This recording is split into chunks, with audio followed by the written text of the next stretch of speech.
Os trigêmeos do milionário viúvo sofriam todos os dias, até que a garçonete pobre removeu algo chocante da cabeça deles. A chuva caía pesada sobre Vila Esperança naquela noite de quinta-feira, daquele jeito que parece que o céu está desabando de vez. O vento empurrava as gotas contra as janelas do Hotel Atlântico Borges com tanta força que fazia um barulho igual a pedrinhas batendo no vidro.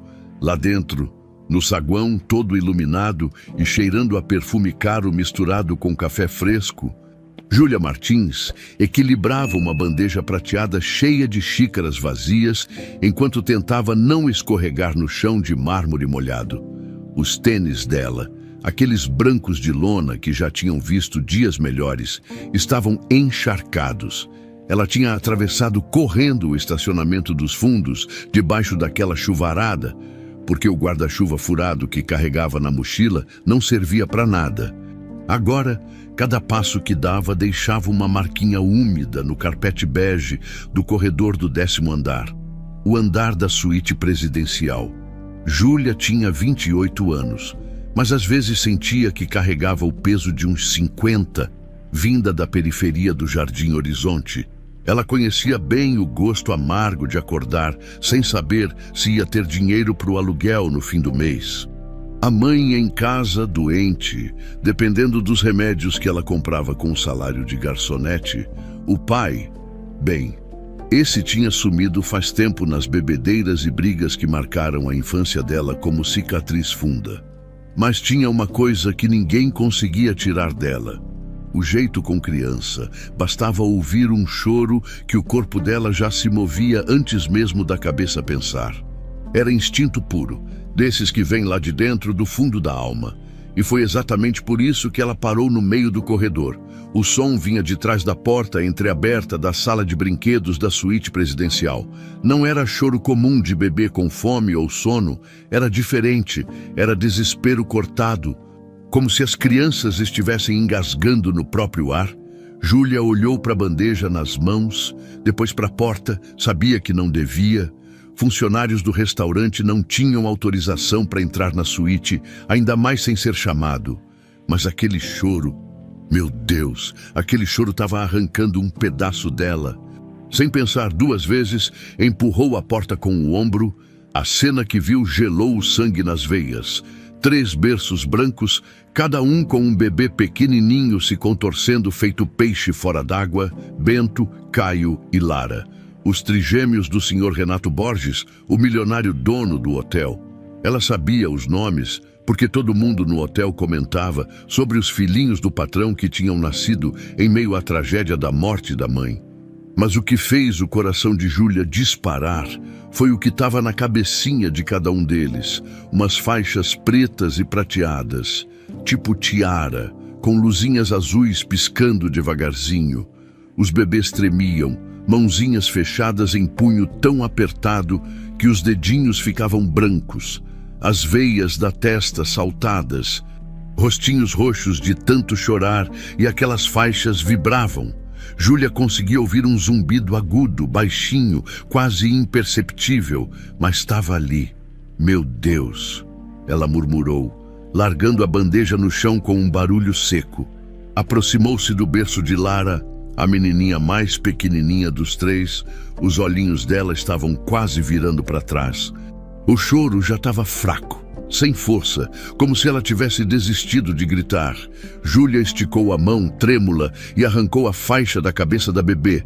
O aparelho apitou alto, a luz azul apagou de vez, e em poucos segundos o choro de Lara virou um soluço cansado, molinho. A pequena agarrou o dedo de Júlia com força e fechou os olhinhos. Exausta, o filme voltou na cabeça de Júlia como um soco. A irmã mais nova dela, que tinha morrido anos atrás por causa de uma experiência médica barata numa clínica de bairro que prometia milagres, ela tinha jurado naquele dia que nunca mais ia ficar calada vendo criança sofrer. Correu para os outros 2 berços. Arrancou a faixa de Bento, depois a de Caio. Quando puxou a de Caio, Viu a pele da cabecinha dele marcada, avermelhada, como se tivesse sido apertada por horas no mesmo lugar. A garganta dela apertou, os 3 bebês, finalmente livres daquelas coisas malditas, se acalmaram aos pouquinhos. Bento segurou o dedo dela com aquela força miudinha que bebê tem. Caio abriu os olhinhos inchados de tanto chorar e olhou para ela como quem pede socorro. Lara só respirava fundo, agarrada ao peito de Júlia. Foi aí que a porta se escancarou. Renato Borges entrou na sala como um vendaval, blazer escuro úmido de chuva, cabelo jogado para trás, olhos arregalados.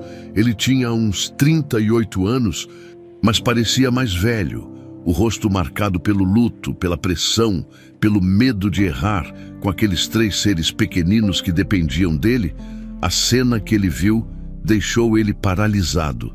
A garçonete pobre, de uniforme amassado e tênis encharcado, ajoelhada no chão com um bebê em cada braço e outro encostado no peito. E espalhadas pelo chão, aquelas faixas que a noiva dele, Bianca, jurava de pés juntos que eram terapia de estimulação avançada, recomendada por um especialista caríssimo de São Paulo.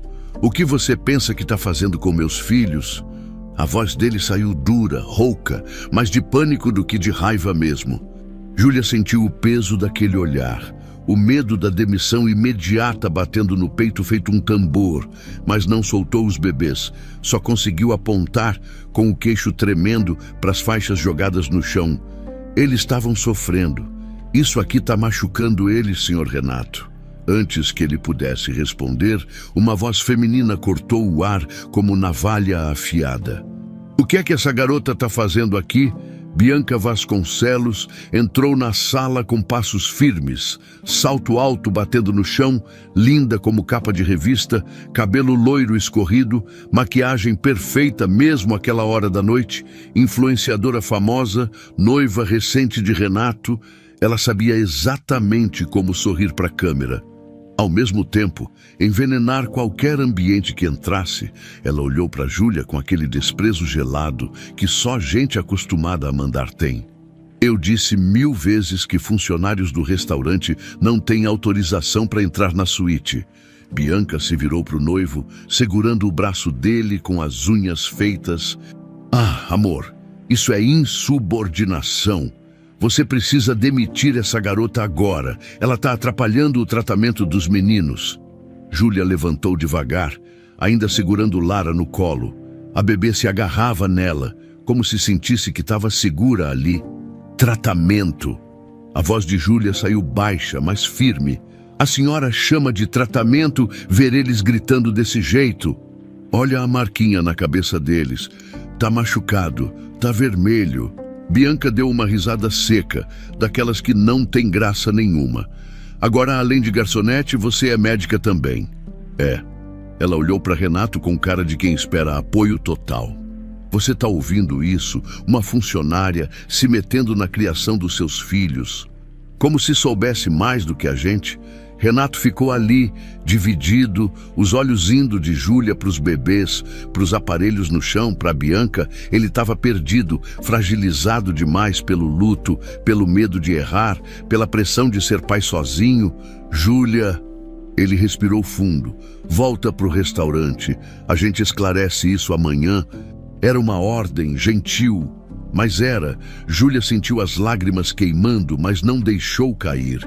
Passou Lara para os braços da babá que tinha aparecido na porta, toda assustada, e saiu dali com a cabeça erguida. Mas antes de fechar a porta, olhou para trás uma última vez. Os 3 bebês olhavam para ela. E naquele momento, Júlia soube que aquela história estava longe, muito longe de terminar.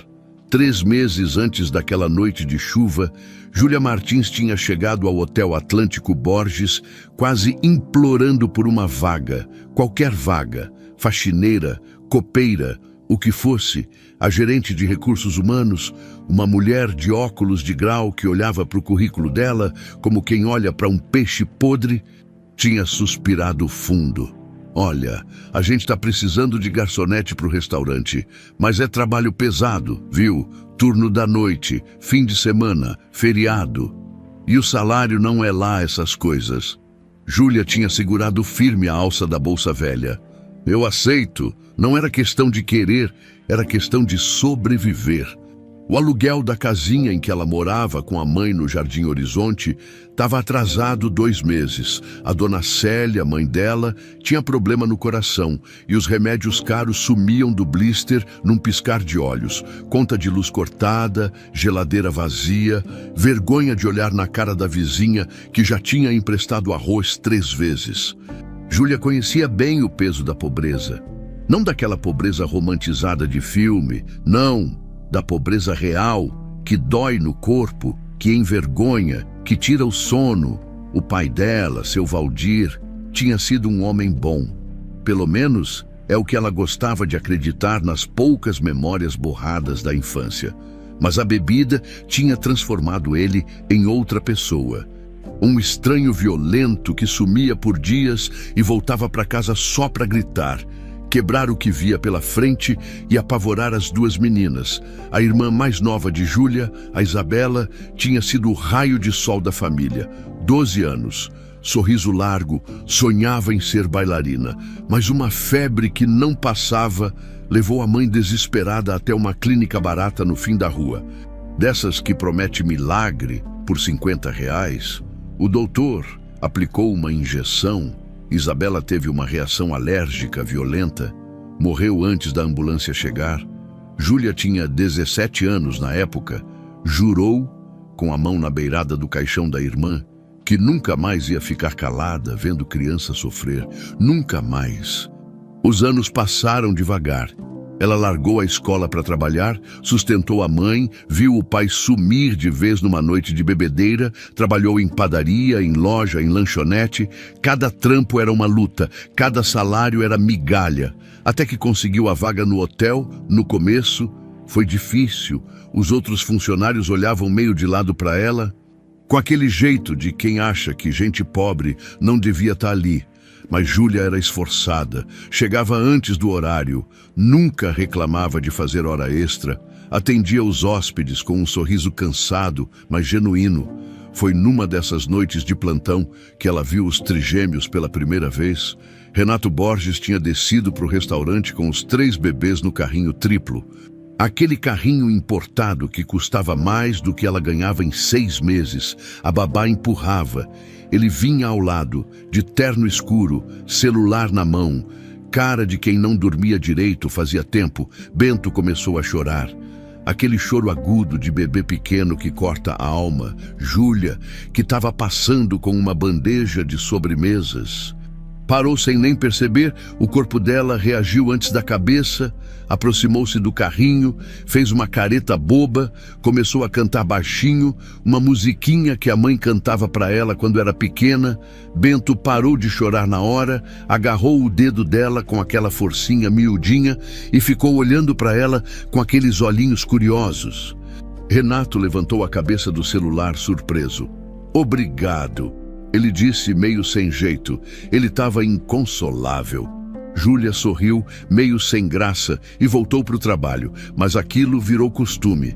Toda vez que via os trigêmeos no hotel, ela dava um jeitinho de passar ali, fazer uma gracinha, cantar baixinho. Ajeitava a mantinha que a babá, distraída, deixava cair. Caio sorria quando via o crachá dela balançando. Lara se acalmava só com o toque da mão de Júlia na barriguinha. E foi aí que tudo começou a mudar. Enquanto isso, do outro lado da cidade, no bairro nobre do Alto das Palmeiras, Renato Borges vivia um inferno particular disfarçado de mansão. A casa era enorme, 3 andares, piscina, jardim que mais parecia parque, tudo impecável, tudo do melhor, tudo vazio.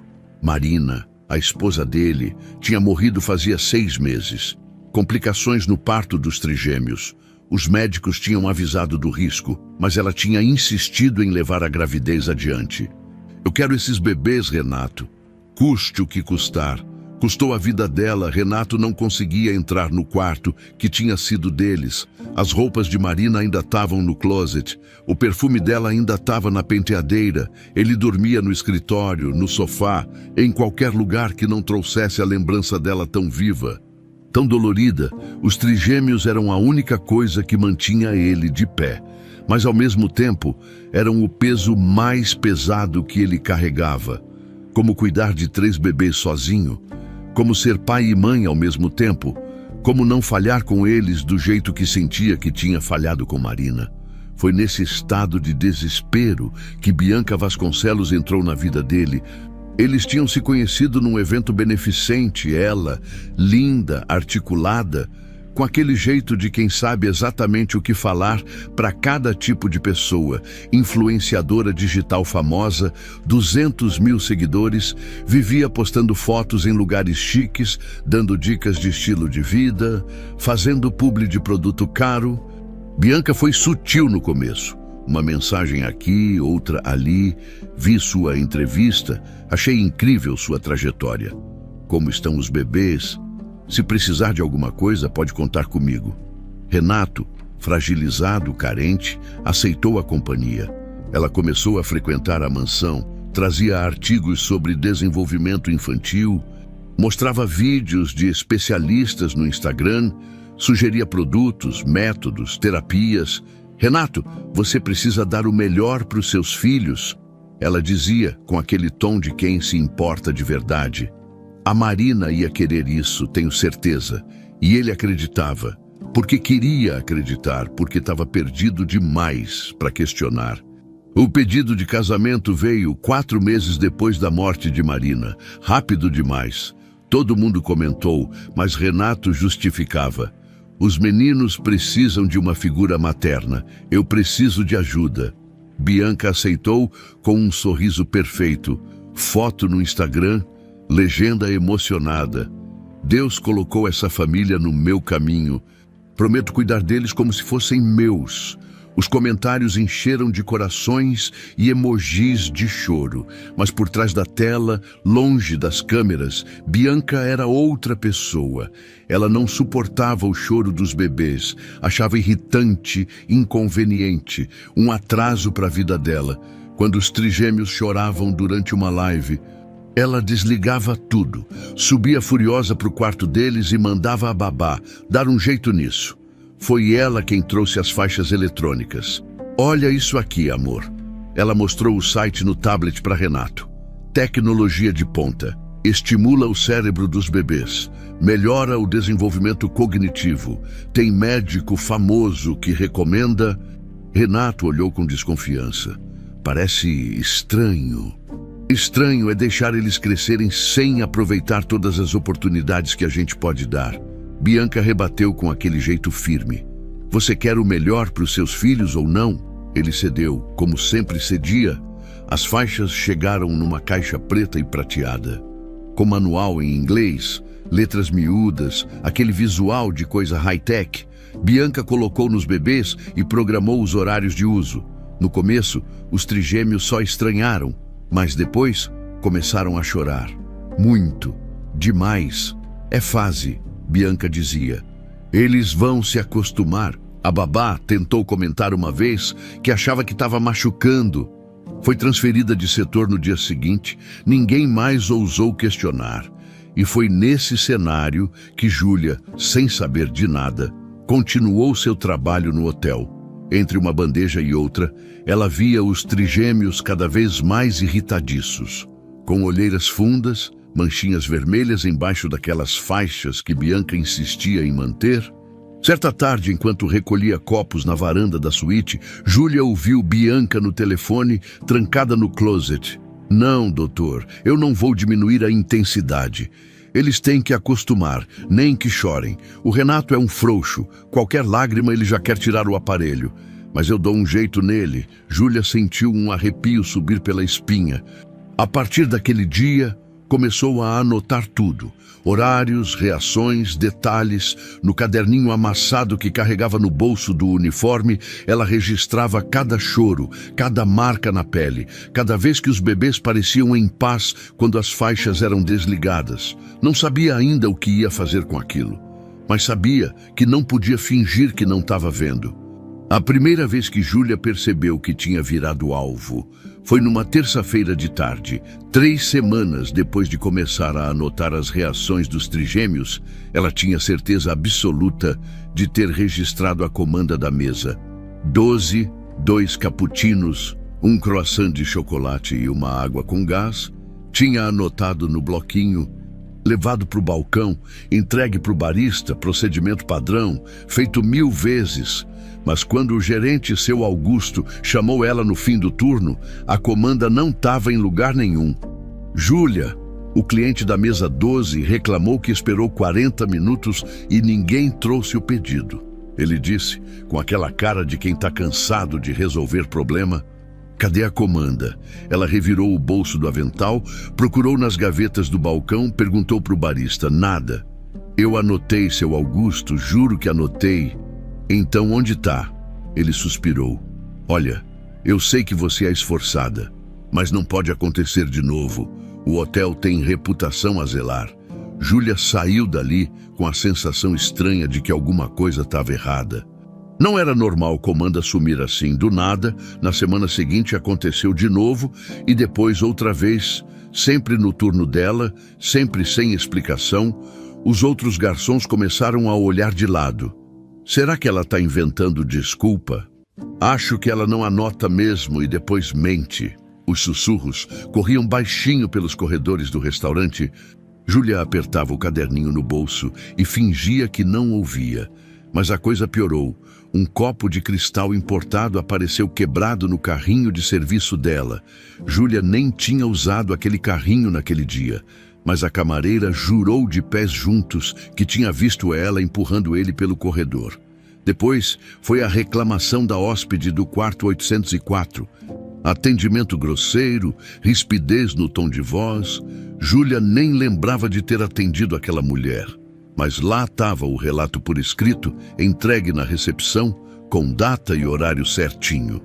"Júlia, eu vou ter que te dar uma advertência formal", seu Augusto disse, balançando a cabeça com pena. 3 reclamações em 2 semanas. Isso não pode continuar.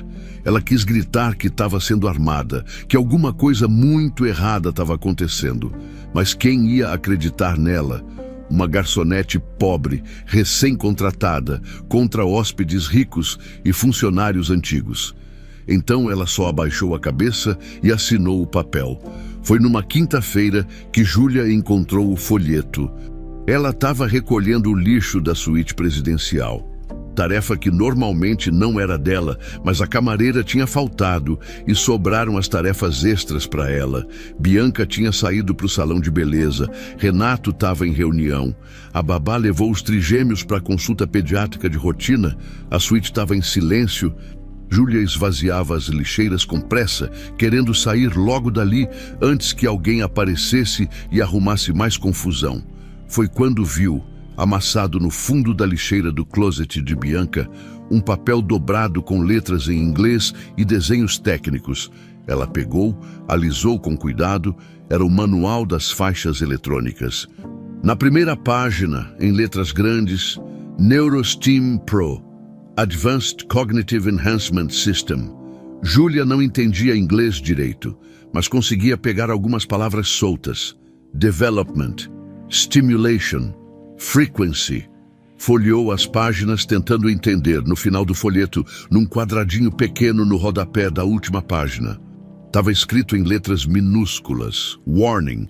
Prolonged use without professional supervision may cause intense discomfort, irritability, and skin lesions. Maximum recommended daily use, 15 minutes.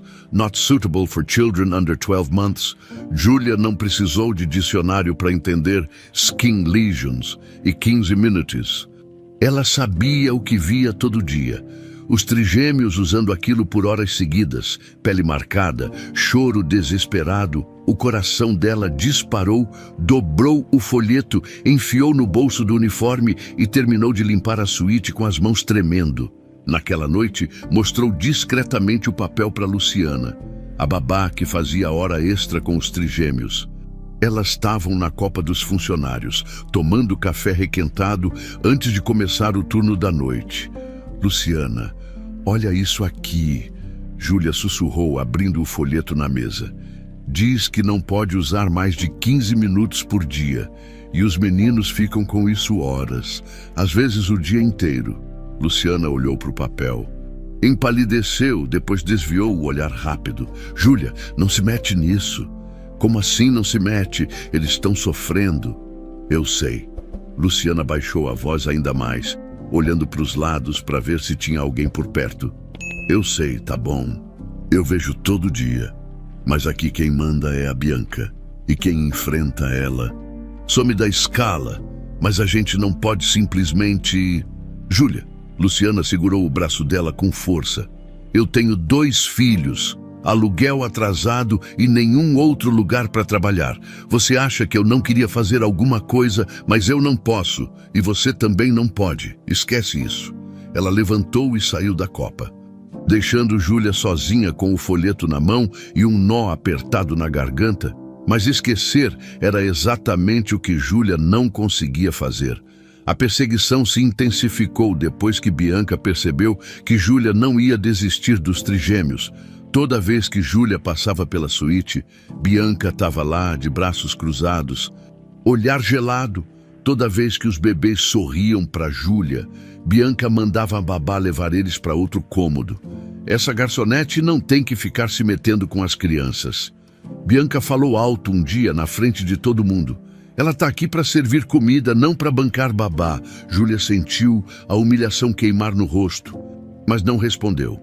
Aí veio o golpe final. Numa sexta-feira de noite, Júlia estava trocando de roupa no vestiário, quando sentiu um peso estranho no bolso do avental sujo, colocou a mão lá dentro e puxou um brinco. Um brinco de ouro branco com diamante pequeno, do tipo que custava uns 3, 4 meses do salário dela. O coração dela parou. Achei. A voz de Carla, a supervisora, veio da porta do vestiário. Ela entrou com 2 seguranças atrás. Sabia que tinha sido você? O que não?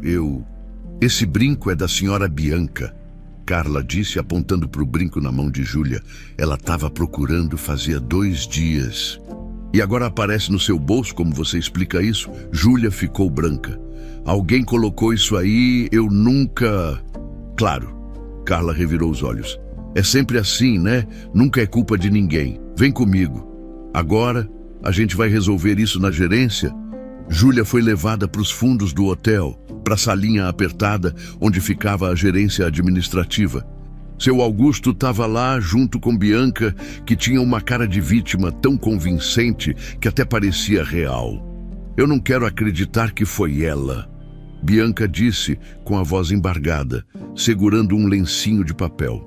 A Júlia sempre foi tão querida com os bebês, mas o brinco estava no bolso dela, né? Júlia, seu Augusto começou, cansado.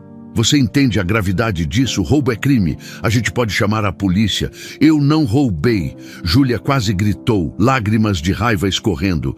Alguém enfiou isso no meu bolso. Eu juro, eu nem sabia que esse brinco existia. Foi Ana Paula, outra garçonete, que salvou a situação. Ela tinha visto Carla mexendo no vestiário mais cedo. Quando Júlia estava no salão atendendo, Ana Paula não tinha provas concretas, mas fez barulho suficiente para criar dúvida. Seu Augusto, com todo respeito, mas a Carla estava sozinha no vestiário hoje de tarde. Ana Paula disse, firme. Eu vi quando passei para pegar minha mochila. Carla ficou vermelha. Tá me acusando de quê, sua? De nada, Ana Paula cortou. Só tô dizendo o que eu vi. No fim, não deu em nada. Não chamaram polícia. Não abriram processo. Mas o recado tinha sido dado. Júlia estava sendo vigiada, pressionada, encurralada. Naquela noite, sentada no ônibus lotado de volta para o Jardim Horizonte, Júlia abriu o caderninho e releu as anotações. cada horário, cada choro, cada marca na pele dos trigêmeos, depois pegou o folheto amassado que guardava dentro do caderno. Duas opções se desenhavam na cabeça dela: desistir de tudo e tentar sobreviver, ou seguir em frente sabendo que provavelmente ia perder o emprego e se afundar ainda mais na miséria. Fechou os olhos, lembrou do rostinho de Lara agarrada nela, do jeito que Bento segurava seu dedo, do sorriso cansado de Caio. Não tinha escolha. Na verdade, nunca teve. O convite para a reunião chegou num bilhetinho dobrado, entregue pelo office boy na hora do almoço. Júlia Martins, comparecer à gerência administrativa amanhã, 14 horas. Assinado. Augusto Ferreira, gerente operacional. Júlia leu 3 vezes, como se as palavras fossem mudar de sentido. Mas não mudaram. Ela sabia o que vinha. Naquela noite não conseguiu dormir. Ficou olhando para o teto rachado do quartinho que dividia com a mãe, ouvindo a respiração pesada de Dona Célia no beliche de baixo. A velha se mexia muito durante a noite por causa da dor no peito que os remédios já não controlavam direito. Júlia pensou em tanta coisa, nas contas atrasadas, no dinheiro que não ia entrar mais, na humilhação que ia passar. Mas pensou também nos trigêmeos, nos 3 pares de olhinhos que pareciam pedir socorro toda vez que ela chegava perto. Pegou o caderninho embaixo do travesseiro e releu pela 10ª vez as anotações. Eram provas, não eram lá grande coisa, mas eram alguma coisa, talvez fosse o suficiente. A sala da gerência estava gelada, ar-condicionado no talo. Aquele frio artificial que deixa a pele arrepiada. Júlia entrou com o uniforme bem passado, cabelo preso, tentando parecer mais confiante do que realmente se sentia. Seu Augusto estava sentado atrás da mesa, com aquela cara cansada de sempre. Ao lado dele, Carla, a supervisora, de braços cruzados e expressão dura, e encostada na parede, como quem nem precisava estar ali, mas fazia questão de aparecer. Bianca Vasconcelos, linda e impecável, num vestido branco que provavelmente custava mais que o aluguel de 6 meses de Júlia. Senta, Júlia. Seu Augusto indicou a cadeira na frente da mesa. Ela sentou, segurando a bolsa no colo. O caderninho estava lá dentro, junto com o folheto amassado das faixas. Olha, ele começou tirando os óculos e limpando com a ponta da camisa. Você sabe por que está aqui, né? Não, senhor. Ele suspirou, como se tivesse esperado outra resposta. A gente recebeu mais reclamações sobre o seu trabalho. 3 clientes diferentes, todos relatando atendimento inadequado. Fora o episódio do brinco, que felizmente não foi levado adiante, mas deixou um clima ruim. Eu não fiz nada disso, Júlia disse firme. Essas reclamações são mentira, Carla bufou. Claro, sempre é mentira, né? É mentira sim. Júlia olhou diretamente para a supervisora. E a senhora sabe disso. Júlia! Seu Augusto levantou a mão pedindo calma. A questão aqui não é só as reclamações, é também... Bem, tem a ver com a sua conduta em relação aos hóspedes da suíte presidencial. Júlia sentiu o estômago revirar. Bianca se adiantou, com aquele jeito de quem ensaiou o discurso. Júlia, eu sei que você tem um carinho especial pelos bebês do Renato. E isso é até bonitinho, sabe? Mas você tem extrapolado, entrado na suíte sem autorização, mexido em coisas que não deveria, interferido em decisões que não são da sua conta. Eu só tirei aquelas faixas porque eles estavam sofrendo. Júlia respondeu, sentindo a raiva subir. Sofrendo? Bianca deu uma risadinha. Júlia, aquilo é tecnologia de ponta, recomendado por especialistas. Você, com todo respeito, não tem formação nenhuma para avaliar o que é ou não é bom para os meus enteados. Eu tenho olhos. Júlia abriu a bolsa e tirou o caderninho. E tenho isso aqui, colocou em cima da mesa. Seu Augusto franziu a testa. O que é isso? Anotações. Júlia virou as páginas mostrando data, horário, quanto tempo os bebês ficavam com as faixas, como eles reagiam.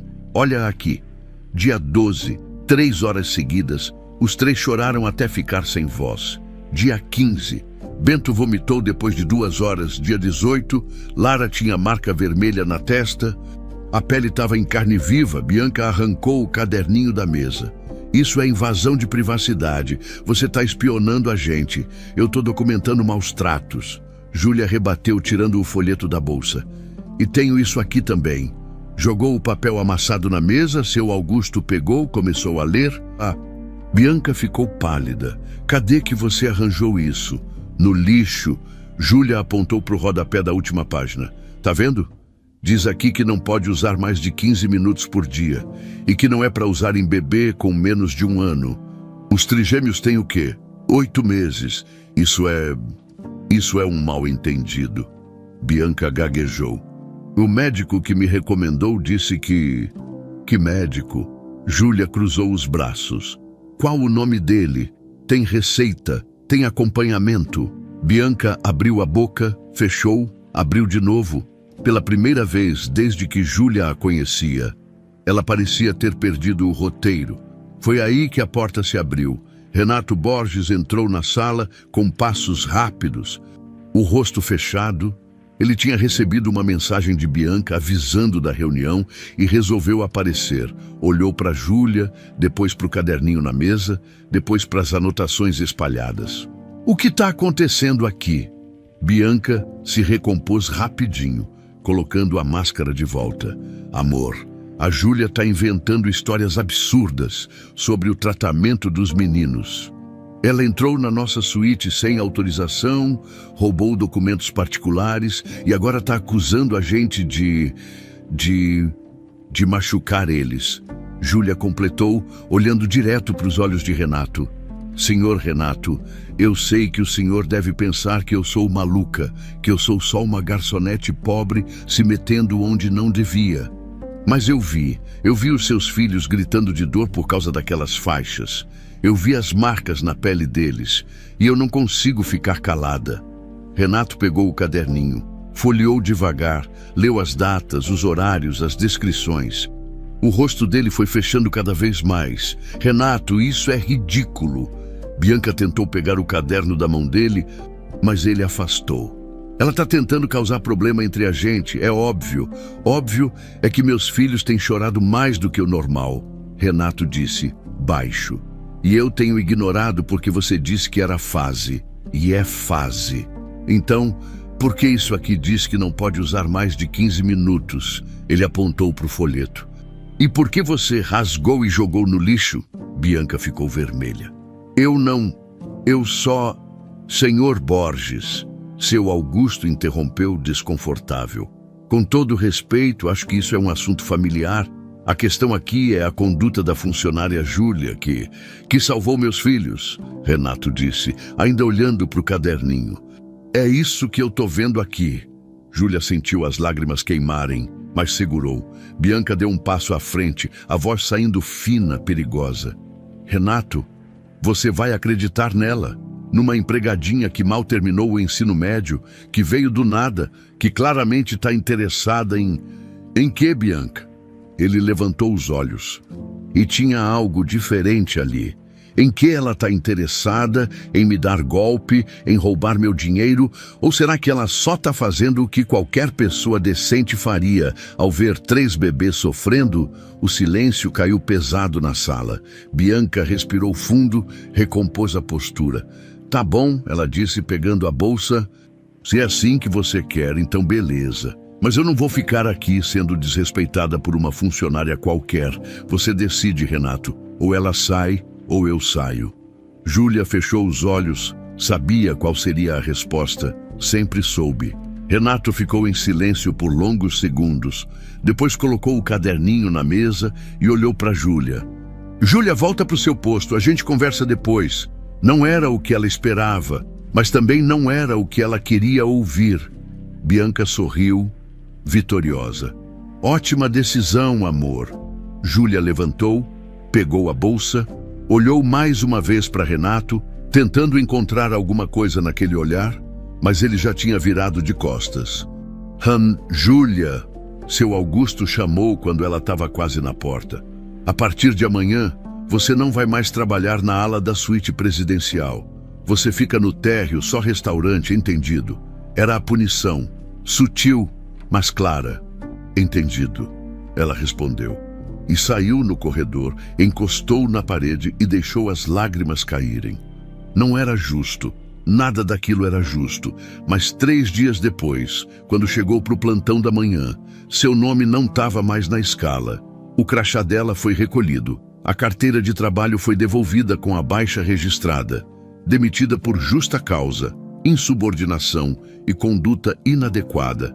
Júlia saiu do Hotel Atlântico Borges com o uniforme amassado dentro da sacola plástica e o caderninho apertado contra o peito, sentindo o peso de uma derrota que doía mais do que qualquer pobreza que ela já tinha enfrentado, porque dessa vez não era só ela que tinha perdido, eram 3 crianças que continuavam gritando por socorro e ninguém estava ouvindo.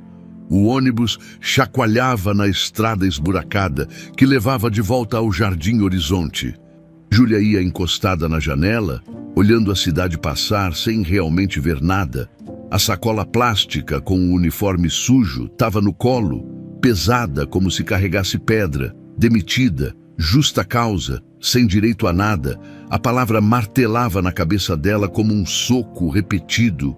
Justa causa, como se ela tivesse feito alguma coisa errada. Como se tentar salvar 3 bebês fosse crime, desceu do ônibus na última parada e caminhou as 4 quadras até em casa com as pernas pesadas. O sol estava se pondo, pintando o céu de laranja e roxo, mas ela não tinha cabeça para reparar em beleza nenhuma, só conseguia pensar nas contas que não ia conseguir pagar. Na mãe que dependia dela, no aluguel que já estava 2 meses atrasado, e nos trigêmeos, Bento, Caio e Lara, 3 criancinhas que ela tinha segurado no colo, que tinham agarrado o dedo dela com aquela força miudinha de bebê, que agora iam continuar sofrendo, e ela não podia fazer nada. A casa era pequena, de um cômodo só com banheiro minúsculo nos fundos, parede descascada, telhado que vazava quando chovia forte, porta de madeira que não fechava direito, mas era o que tinham, era lar. Dona Célia estava sentada na cadeira de plástico perto da janela, fazendo crochê com linha barata. Levantou os olhos quando Júlia entrou e, sem precisar perguntar nada, já entendeu tudo. Perdeu o emprego. Não era pergunta. Júlia deixou a sacola cair no chão e desabou na beirada da cama. Perdi. A mãe colocou o crochê de lado, levantou devagar. As pernas inchadas dificultavam tudo. E sentou do lado da filha, passou a mão no cabelo de Júlia, daquele jeito que só mãe sabe fazer. Conta pra mim. E Júlia contou tudo. Os trigêmeos, as faixas, o choro desesperado, as anotações no caderninho, a perseguição de Bianca, o brinco plantado, a reunião na gerência. Contou chorando, soluçando, a voz quebrando no meio das palavras. Quando terminou, Dona Célia ficou em silêncio por um tempo longo. Depois suspirou fundo. Você fez o certo, filha. Fiz. Júlia olhou para a mãe com os olhos vermelhos. A gente não tem mais dinheiro, mãe. Não tem mais nada. Como é que eu fiz o certo? Porque você não deixou 3 crianças sofrerem calada. Dona Célia segurou o rosto da filha com as 2 mãos. Você pode ter perdido o emprego, mas não perdeu a alma. E isso, minha filha, isso ninguém tira de você. Júlia quis acreditar, quis sentir que valia a pena.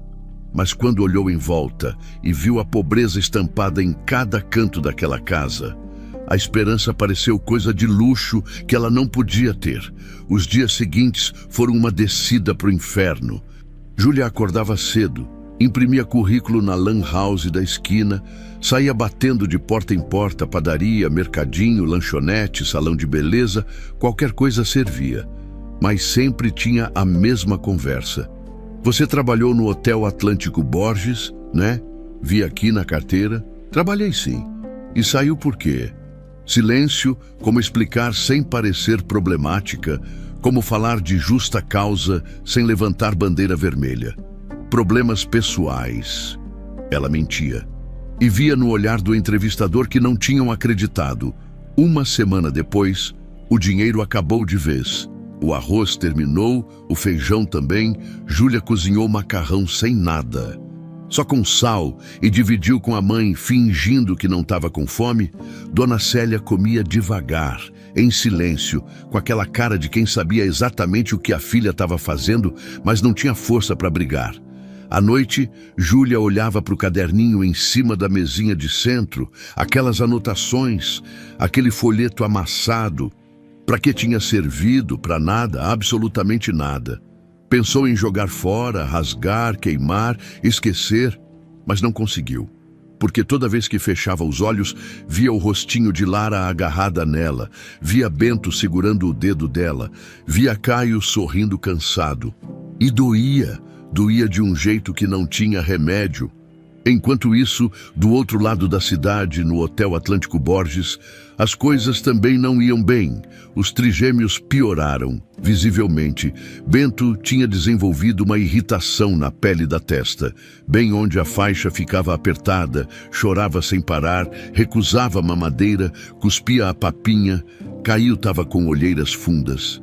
Dormia mal, acordava gritando no meio da noite. Lara, a mais frágil dos três, tinha emagrecido. As roupinhas que antes ficavam justas, agora estavam folgadas. E ela passava o dia inteiro apática, olhando para o nada, a babá nova. Luciana tinha pedido transferência depois que Júlia foi embora. Não sabia lidar com os três ao mesmo tempo. Pedia para Bianca diminuir o tempo das faixas, mas a resposta era sempre a mesma. Eles só tão manhosos, deixa chorando que passa. Renato percebia como não perceber. Mas toda vez que tentava questionar, Bianca vinha com aquele discurso ensaiado sobre desenvolvimento cognitivo, sobre oportunidades, sobre dar o melhor para os filhos. E ele, cansado, culpado, perdido, acabava cedendo, até que numa manhã, enquanto pegava Bento no colo para tentar acalmar, ele sentiu a cabecinha do menino quente demais, febre alta. Bianca, ele está ardendo, deve ser dente nascendo, ela disse, sem nem levantar os olhos do celular. Mas a febre não baixou, e quando Bento começou a convulsionar levemente no berço, Renato não esperou mais nada, pegou o filho no colo, gritou para babá pegar os outros dois e desceu correndo para o carro. Hospital. Agora, Bianca veio atrás, reclamando que ele estava exagerando, que era drama desnecessário, mas ele nem ouviu, porque pela primeira vez em meses, Renato Borges estava fazendo o que devia ter feito desde o começo, protegendo os filhos. Enquanto o carro de Renato cortava a cidade em direção ao hospital, Júlia estava sentada na beirada da calçada em frente de casa, com a cabeça entre as mãos. Tinha ido em mais 5 lugares naquele dia, 5 nãos, 5 portas fechadas. A vizinha, Dona Rosa, passou com sacola de compras e parou na frente dela. "Júlia, filha, você tá bem?" "Tô, Dona Rosa." Mentiu. A velha não acreditou, claro. Mexeu na sacola, tirou um pacote de macarrão e um potinho de margarina. "Toma, sobrou lá em casa." Não tinha sobrado nada, Júlia sabia, mas agradeceu, pegou, sentiu a vergonha queimar no peito. Era isso. Tinha chegado no fundo do poço, dependendo da caridade dos outros para comer. Entrou em casa, guardou o macarrão no armário vazio, sentou na cama e olhou para o teto rachado. A mãe estava dormindo, a respiração pesada, o peito subindo e descendo com dificuldade. Júlia pegou o caderninho, abriu numa página aleatória. Dia 18. Lara chorou por 40 minutos seguidos, pele da testa em carne viva. Fechou os olhos. Será que eles estavam bem? Será que alguém tinha tirado aquelas faixas? Será que Renato tinha finalmente percebido? Ou será que ela tinha perdido tudo à toa? A dúvida doía mais que a fome. Naquela noite, Júlia não conseguiu dormir, ficou olhando pela janela, a lua cheia lá em cima, iluminando a rua deserta. Pensou em tanta coisa, na irmã que morreu, no pai que sumiu, na mãe doente, nos trigêmeos que ela nunca mais ia ver. Pensou em desistir. De tudo, seria tão mais fácil simplesmente aceitar que o mundo era injusto, que gente como ela não tinha vez, que rico sempre ganhava e pobre sempre perdia, Mas aí lembrou do momento em que tirou aquelas faixas da cabeça dos bebês, do alívio no rostinho deles, do jeito que Lara tinha agarrado o dedo dela, como se dissesse obrigada, e entendeu que, mesmo tendo perdido tudo, tinha ganhado uma coisa que ninguém podia tirar, a certeza de que tinha feito certo, mesmo que ninguém acreditasse, mesmo que ninguém visse, mesmo que custasse tudo. Pegou o caderninho, guardou com cuidado dentro da gaveta da mesinha de cabeceira e deitou com a promessa silenciosa de que, se algum dia tivesse chance, ia lutar de novo, porque criança não podia ficar sem voz. E enquanto ela tivesse fôlego, ia ser a voz de quem não conseguia gritar. O pronto-socorro do hospital São Lucas estava lotado naquela manhã de sábado. Renato entrou pela porta automática com Bento nos braços, o bebê enrolado numa manta, o rostinho vermelho de febre. A babá vinha atrás empurrando o carrinho duplo com Caio e Lara, e Bianca fechava a fila, o salto alto batendo impaciente no chão. "Meu filho tá com febre alta", Renato disse para a recepcionista. A voz saindo tensa. "Preciso de atendimento agora." A moça olhou para o bebê, viu o estado dele e chamou a enfermeira rapidinho. Em 10 minutos, eles estavam numa sala de emergência pediátrica, com Bento sendo examinado por uma médica jovem de plantão. "Quanto tempo ele está assim?" ela perguntou, colocando o termômetro digital na testa do menino.